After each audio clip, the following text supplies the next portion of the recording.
नरेंद्र मोदी इस मुल्क दा प्रधानमंत्री है, दिल्ली सल्तनत दा बादशाह नहीं। सांसद असदुद्दीन ओवैसी दी संसद 'ਚ इस धमाकेदार स्पीच ने सदन 'ਚ बैठे भाजपाई सांसदां दे मत्थे ते तरेलियां ले आंदियां। नरेंद्र मोदी भारत के वजीर आजम है, दिल्ली सल्तनत के बादशाह या जहांपना नहीं है।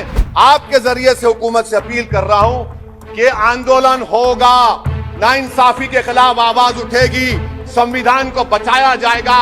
जिल्लेलाही का दौर खत्म हो चुका है, जहांपना का दौर खत्म हो चुका है। मोदी की आंखों में आंखें डालकर उनकी गलतियों को बोला जाएगा। नकुला सिकम में चीन घुस रहा है, आखिर क्या डर है उस हुकूमत को और खास तौर से वजीर आजम को कि वो चीन का नाम लेने से डरते हैं। इसलिए शायर ने कहा था कि जो चुप रहेगी ज़बाने खंजर, लहू पुकारेगा हस्ती का। हाँ, आपसे पूछ के करेंगे क्या? आप तो टुट्टे शायर हैं, ना शायरी आती आपको, ना जौक है, ना कुछ है, बोले जाते। भारत के अतराफ में जितने पड़ोसी हैं, चीन हमला किया, कौन सा एक पड़ोसी है जो चीन के खिलाफ बोलता है? बताइए, कोई नहीं बोलता, मुंह नहीं खोलता।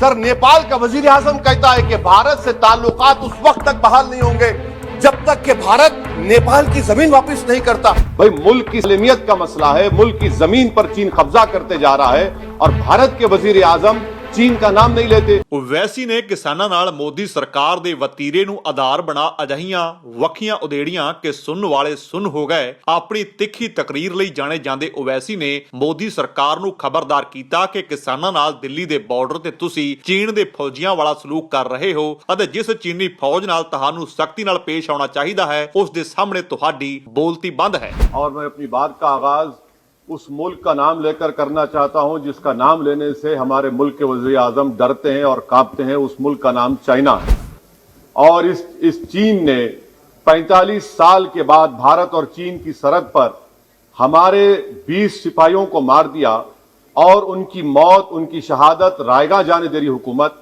जिस मुकाम पर इनको मारा गया था उस मुकाम पर आज भारत की फौज PP4 PP8 तक हम पेट्रोलिंग नहीं कर सकते। आज अरुणाचल प्रदेश में चीन, भारत के LAC में चीन ने गांव को बसा दिया। ये सरकार चीन से लफ्जी तौर पर इस बात का एहतजाज करने की ताकत नहीं रख सकती कि आपने भारत के LAC के अंदर एक गांव को बना दिया। मैं ये तकरीर इसलिए भी कर रहा हूं क्योंकि मैं एक आंदोलन जीवी हूं, मैं एक आंदोलन जीवी हूं, मुझे उसका फख्र है, इसलिए मैं खुल के बोल रहा हूं। अल्फाज छाप कर, किसी से डर कर बोलना मेरी फितरत में नहीं है।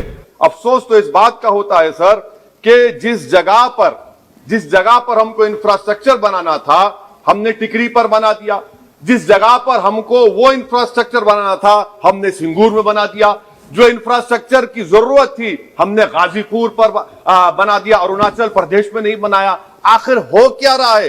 क्या किसान से जो बर्ताव किया जा रहा है वो ऐसा लग रहा है कि वो चीन की फौज बनी हुई है और जो चीन की फौज से बर्ताव किया जाना था आप किसानों से कर रहे हैं। कि शाहिर लुधियानी का शेर को थोड़ा तब्दील करके कि चीन पर करम, किसानों पर सितम, रहने दे थोड़ा सा भरम, ऐ जाने वफा ये जुल्म ना कर। बहरहाल सर, ये जो किसानों का कानून है इसमें क्या काला है? काला इसमें यह है कि इस हाउस को एग्रीकल्चर स्टेट सब्जेक्ट है और वो कहां लिखा है संविधान में?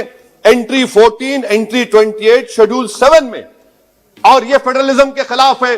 केशवानंदा भारती खास तौर पर कहता है कि फेडरलिज्म बेसिक स्ट्रक्चर है, तो ये सबसे बड़ा काला है। और सर, ये पूरा किसानों के एजिटेशन से क्या बात मालूम हुई कि सरकार को इस लोकसभा की अजमत, इसकी खूबसूरती की कोई इनके पास हैसियत नहीं है। सरकार इस ऐवान से डरती नहीं है। सरकार किससे डरती है? जब लोग रोड पर निकल कर आते हैं तो मोदी जी की नींद हराम हो जाती है। क्या आप यहां पर कानून अपनी ताकत की बुनियाद पर बनाते हैं और इस लोकसभा की अजमत को निस्तनाबूद कर देते हैं? ओवैसी ਇੱਥੇ ਹੀ नहीं रुके। ਇੱਕ ਤੋਂ ਬਾਅਦ ਇੱਕ ਦਲੀਲ ਨਾਲ ਉਹਨਾਂ ਨੇ ਮੋਦੀ ਸਰਕਾਰ ਦੀ ਅਜਿਹੀ ਕਿਰਕਰੀ ਕੀਤੀ कि उसकी ਇਹ ਤਕਰੀਰ सोशल मीडिया ਤੇ वायरल है। यहां पर आंदोलन जीवी, आंदोलन नहीं करना।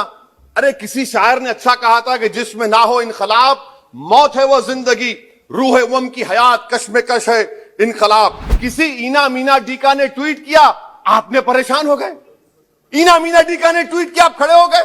अरे, कौन सी फॉरेन पॉलिसी है आपकी? श्रीलंका में आप पोर्ट बना रहे हैं, किसके साथ? जापान के साथ। किसको काम मिल रहा था? आपके नूरे नजर को, आपके नूरे नजर को, आपके चहीते नूरे नजर को। श्रीलंका ने कहा हम भारत को नहीं बनाने देंगे टर्मिनल पोर्ट यहां पर। आप बताइए फॉरेन पॉलिसी। कहां सो रहे हैं सर आप? पड़ोस में कोई हमारा दोस्त नहीं है। चीन बांग्लादेश से कोविड की बात करता है, अफगानिस्तान से अमेरिका छोड़कर जा रहा है। क्या आपके पास कोई पॉलिसी है? अच्छा, बात कश्मीर की आई, कौन है इम्तियाज, कौन है अबरार, कौन है इब्रार? इनको शोपियान में एनकाउंटर पर मार दिया गया, प्रूव हो गया। और ब्रिगेडियर आरा सेक्टर का जिसने इनको टेररिस्ट कहकर मारा, उसको अवार्ड देते हैं आप। सर, इन मरने वाले कश्मीरियों के लिए कौन रोएगा? क्या वजीर आजम रोएंगे? बात आई कि शादी के घर में गुस्सा होता है। अरे ये कौन सी शादी की बारात है कि 18 लाख करोड़ टैक्स मिलता है और 36 लाख करोड़ ये सरकार खर्चती है? क्या शादी कर रहे हैं आप? वाह वाह, माने वाकई में आपकी इकोनॉमिक पॉलिसी को सलाम। अच्छा सर, दिल्ली का लॉ एंड ऑर्डर, एक साल में 3 बड़े दंगे हो गए। एडवोकेट्स पुलिस, उसके बाद CAA का राइट हुए 50 से ज्यादा, उसमें लोग मारे गए। 20 से ज्यादा मसाजिद को नुकसान जला दिया गया। 26 जनवरी, सर क्या ये सरकार जिम्मेदार नहीं है? आपकी सरकार है, आपका होम मिनिस्टर, आप रोक नहीं पा रहे। आपकी कमजोरी और आपकी नादानी की वजह से, आप में दूरअंदेशी नहीं है, आप उसको अलाउ कर रहे हैं। तो ये बात आपने पैगाम दी कि जब लोग रोड पर निकल कर आते आप डरते हैं। आप बनाओ CAA के रूल्स, इंशाअल्लाह हम दोबारा रोड पे निकलेंगे, पूरे भारत में उसके खिलाफ एहतजाज होगा। ਜੇਕਰ ਤੁਹਾਨੂੰ ਸਾਡਾ ਇਹ ਉਪਰਾਲਾ ਚੰਗਾ ਲੱਗਾ ਹੈ ਤਾਂ ਇਸ ਨੂੰ ਲਾਈਕ ਕਰੋ, ਸ਼ੇਅਰ ਕਰੋ ਅਤੇ ਸਾਡੇ YouTube ਚੈਨਲ ਨੂੰ ਸਬਸਕ੍ਰਾਈਬ ਕਰੋ।